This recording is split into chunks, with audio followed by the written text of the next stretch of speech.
সম্পদ, ঐশ্বর্য। মানুষ হয় নিজের সৌভাগ্যের দ্বারা এগুলো লাভ করে থাকেন বা কর্মের দ্বারা। সৌভাগ্য আসলে কি? গ্রহের দশা যা প্রত্যেক মুহূর্তে বদলাতে থাকে।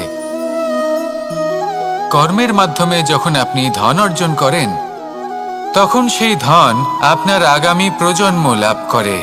সেটা হয় সে ভোগ করে বা তার জন্য তার ভোগান্তি হয়। আর এটা নির্ভর করছে আপনার কর্মের ওপরে। কি কর্ম করেছেন আপনি সেই ধনকে লাভ করার জন্য? যদি আপনি সৎ পথে চলেন, নিষ্ঠা ভরে আপনি কর্ম করে থাকেন এবং তার ফলে আপনি ধন অর্জন করে থাকেন, তাহলে আপনার আগামী প্রজন্ম সেটা ভোগ করবে, সেটা প্রয়োগ করবে নিজের বিকাশের জন্য। কিন্তু যদি আপনি কুকর্ম করে থাকেন, কোনো রকম ছলনা করে থাকেন এই ধন লাভ করার জন্য, তাহলে 100% আপনার আগামী প্রজন্মকে এর জন্য ভুগতেই হবে। তাহলে আপনি কি চাইবেন? যে আপনার আগামী প্রজন্ম সুখ ভোগ করবে, নাকি আপনার কুকর্মের পরিণাম ভোগ করবে? নির্বাচন আপনারই।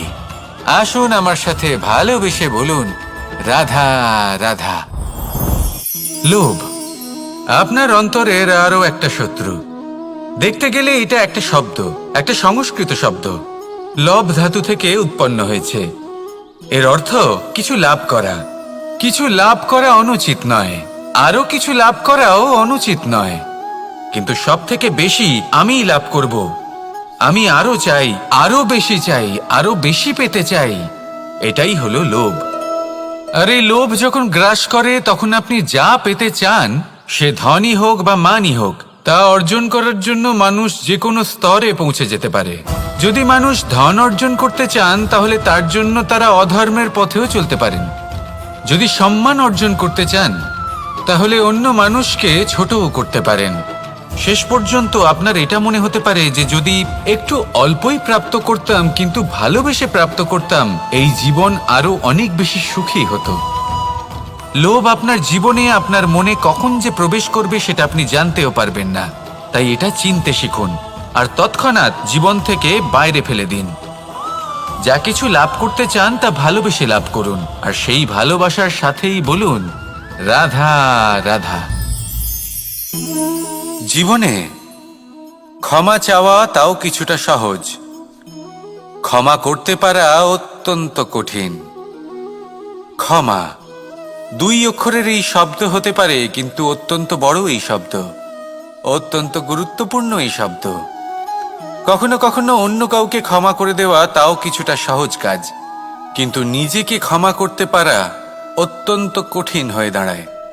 অতীতে যদি আমাদের এমন কোনো ভুল হয় যে কারণে আমরা নিজেকে ক্ষমা করতে পারি না, অনেক সময় এমন কিছু ভুল করে বসি যে বিষয় শুধু আমরাই জানি, কিন্তু আমরা নিজেকে ক্ষমাই করতে পারি না, আর আমাদের বিকাশ সেখানে স্তব্ধ হয়ে যায়।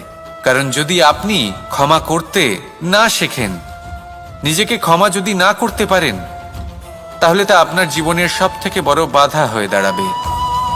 সেই জন্য জীবনে অবশ্যই শিখুন যে কিভাবে নিজেকে ক্ষমা করতে হয়, আর শিখুন যে আগের করা ভুল আবার কি করে না করা যেতে পারে। এই মন হালকা হবে আর প্রসন্ন হয়ে বলবে, রাধা রাধা। এই সংসারে যখনই কোনো সমস্যা আসে, তখন আমরা আমাদের সব থেকে বড় সম্বলের কাছে আশ্রয় খুঁজি, তা হলো আমাদের বিশ্বাস। এবার প্রশ্ন হলো এটাই যে এই বিশ্বাস কার উপর করা যেতে পারে? পরিবারের ওপর, বন্ধুর ওপর, নাকি তাদের ওপর বিশ্বাস করা উচিত যাদেরকে আমরা কখনো সঙ্গ দিয়েছি? দেখুন, এই সংসারে বিপদের সম্মুখীন হলে কে আপনাকে সাহায্য করবে সেটা নির্বাচন করা আপনার হাতে নেই। সেটা সেই সকল ব্যক্তির উপর নির্ভরশীল যে তারা আপনাকে সাহায্য করবে নাকি করবে না। অর্থাৎ যখনই কোনো বিপদ আসে, সর্বপ্রথম তার সম্মুখীন আমাদের নিজেকেই হতে হয়, আর তার জন্য প্রস্তুত থাকা প্রয়োজনীয়। সেই শক্তি, সেই সাহস অর্জন করা প্রয়োজনীয়। দেখুন, যখনই অন্ধকার আসে, তখন সবার আগে কে আপনাকে ত্যাগ করে চলে যায়? আপনার নিজেরই ছায়া। এই অন্ধকারের সম্মুখীন হতে হয় অন্তরের প্রদীপের দ্বারা, অন্তরের আত্মা দ্বারা। তবেই আপনি অন্ধকারের ওপর জয়লাভ করতে পারবেন। সেই জন্য যে বিপদই আসুক না কেন নিজেকে তার জন্য প্রস্তুত রাখা উচিত। সেই সাহস নিয়ে আসুন। এমন কোনো বিপদ নেই যে আপনাকে ভেঙে দিতে পারে। আসুন আমার সাথে ভালোবেসে বলুন, রাধা রাধা। মানুষ সবসময় চায় যে তার জীবনে যেন কখনো কোনো সমস্যাই না আসে।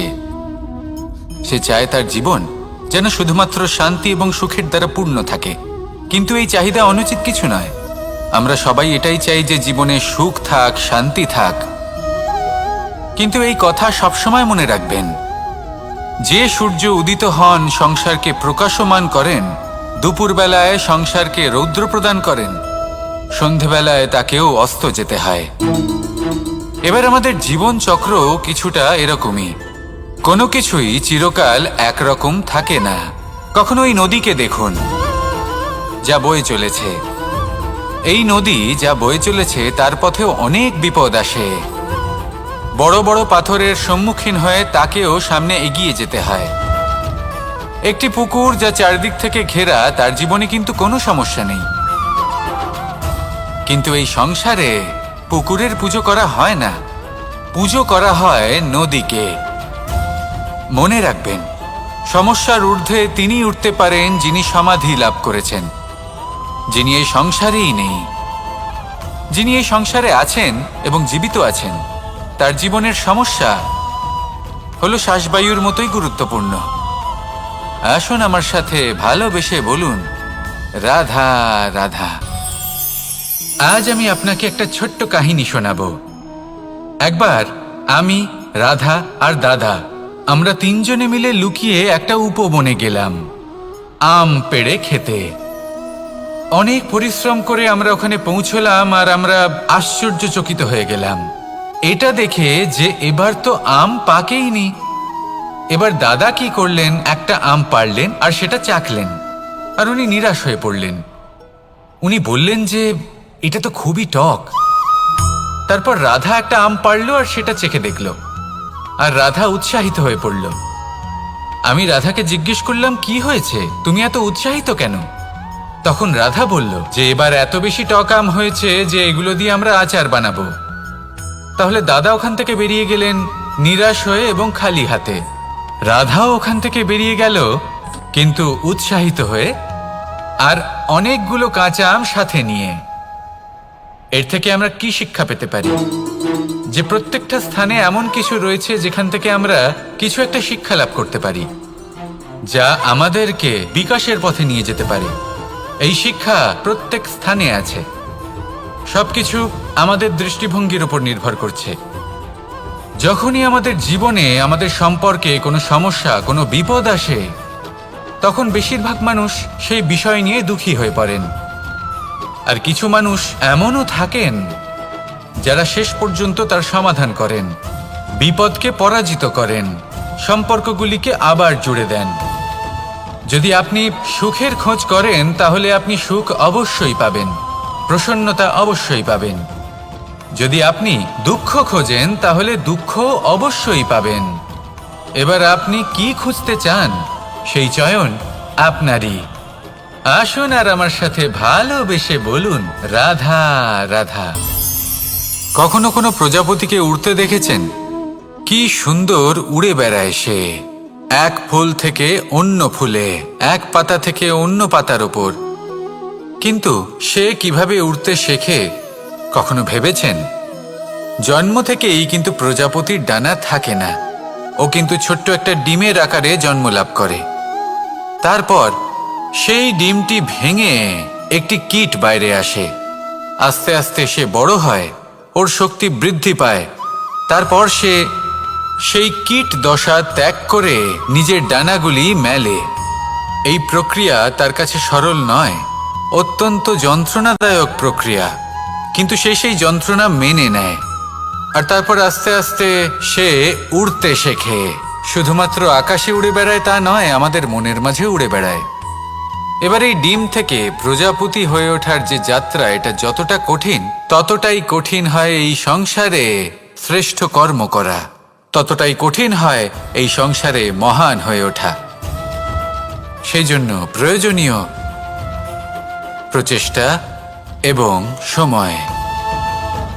নিরন্তর প্রচেষ্টা করতে থাকুন, পর্যাপ্ত সময় নিন এবং আপনি নিজেকে এই আকাশে উড়ন্ত অবস্থায় পাবেন। আসুন আমার সাথে ভালোবেসে বলুন, রাধা রাধা, রাধা রাধা।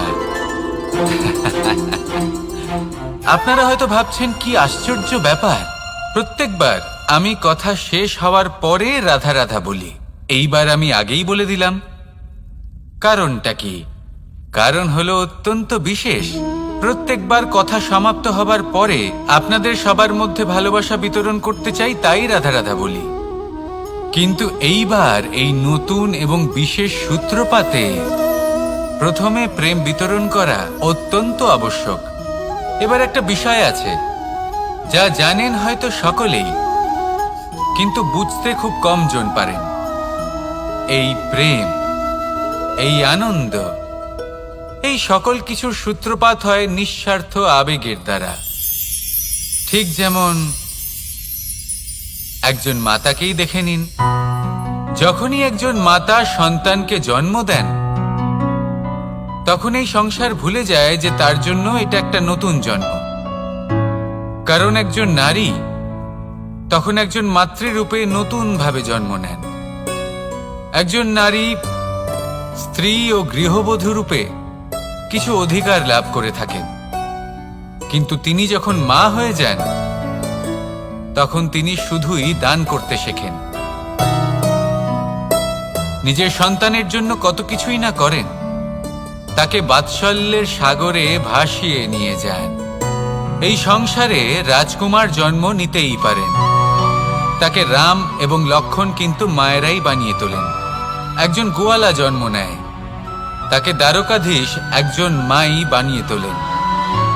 পিতা হলেন সেই পর্বত যার একটা অংশ হলো তার সন্তান, কিন্তু মা হলেন সেই শিল্পী যিনি একটা পাথরকে খোদাই করে এমন এক মূর্তি গড়ে তোলেন যাকে সকলে পূজনীয় মনে করেন। তাহলে স্মরণ করুন সেই সকল মুহূর্ত যেগুলি আপনি নিজের মাতার সাথে অতিবাহিত করেছেন। অনুভব করতে পারবেন যে কিভাবে এক মুহূর্তেই এই মন প্রফুল্ল হয়ে ওঠে। এবারের কারণ কি? এর কারণ হলো এই জীবনের আসল দ্বারই হলো মমতা।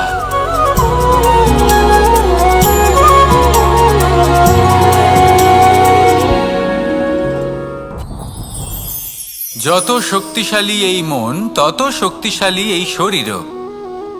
এই যে আমাদের শরীর, এটা আসলে কি? এ হলো একটা রথের মতো। আর একটা রথ ততক্ষণ চলতে পারবে না যতক্ষণ না তাকে কোনো সারথি চালাবে। এই মন হলো শরীরের সারথি। এবার ভাবুন, যদি এই সারথি শক্তিহীন হয়, দুর্বল হয়, তাহলে এই রথের কি হবে?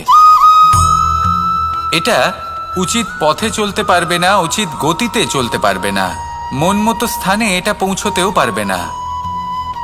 সেই জন্য মনের শক্তি অত্যন্ত প্রয়োজনীয়। এবার মনের শক্তি আমরা কোথা থেকে লাভ করি?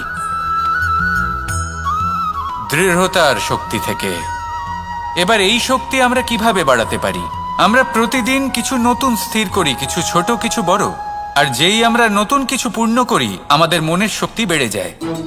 আর যদি পূর্ণ না করতে পারি, মনের শক্তি কমে যায়। একটা দেওয়ালের মতো ছোট ছোট ছোট ছোট শিলা আমরা একটার পর একটা স্থাপন করে একটা দেওয়াল তৈরি করি। এতগুলো পাথর যখন একত্রিত হয়ে যায়, তখন এমন এক দেওয়াল তৈরি হয় যাকে ভাঙা প্রায় অসম্ভব হয়ে দাঁড়ায়। সেরকমই হয় মন এবং দৃঢ়তা। ছোট ছোট কাজ করে নিজের লক্ষ্য পূর্ণ করুন। এই লক্ষ্য যদি পূর্ণ হয়, তবে মনের শক্তি বাড়বে। কিছুটা এইভাবে যে যত বড়ই বিপদ আসুক না কেন, সেই বিপদ নিজে হার মেনে নেবে, কিন্তু আপনার মন ততটাই শক্তিশালী থাকবে। তাই মনের শক্তি বাড়াতে থাকুন, যাতে আপনি উচিত পথে চলতে পারেন, উচিত গতিতে চলেন আর মনোবাঞ্ছিত স্থানে পৌঁছতে পারেন। তবেই এই মন প্রসন্ন হয়ে বলবে, রাধা রাধা। আমি রাধাকে ভালোবাসি, আর এই কথাটা সমগ্র সংসার জানে।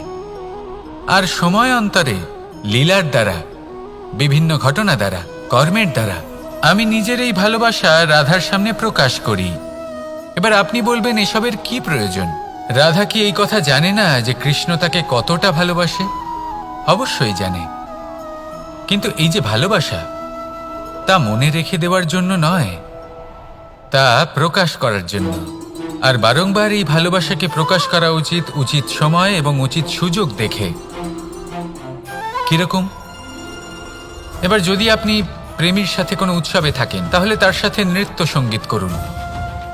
যদি ভিড়ের মাঝে থাকেন, তখন প্রেমীকে সম্মান করুন, একান্তে প্রসাধন করুন।